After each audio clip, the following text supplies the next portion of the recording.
రాతి గుండెలు కూడా కరుగుతాయి, ఆ రైతులకు సాయం చేస్తాయి. కేసీఆర్ ఉండగా ఆయనది రైతు గుండె, ఈ రేవంత్ రెడ్డిది రాతి గుండె మోపైంది. మీకు ఎందుకు ఈ మాట అంటున్నా అంటే, మనకు కరోనా వచ్చింది 2 సార్లు. 2 సార్లు కరోనా వస్తే ప్రభుత్వానికి ఆదాయం లేదు, కానీ కేసీఆర్ గారు ఆ రోజు అన్నీ ఆపిండు. ఉద్యోగస్తుల జీతాలు ఆపిండు, మంత్రుల జీతాలు ఆపిండు, ఎమ్మెల్యేల జీతాలు ఆపిండు, కానీ రైతులకు మాత్రం టైం మీద రైతు బంధు ఇచ్చిండు కేసీఆర్.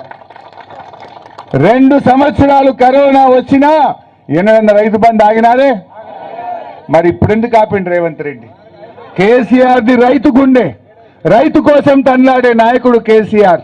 24 గంటల కరెంట్ ఇచ్చింది కేసీఆర్, చెరువులు బాగా చేసింది కేసీఆర్, రైతు బంధు పెట్టింది కేసీఆర్, రుణమాఫీ చేసింది కేసీఆర్, రైతు బీమా చేసింది కేసీఆర్.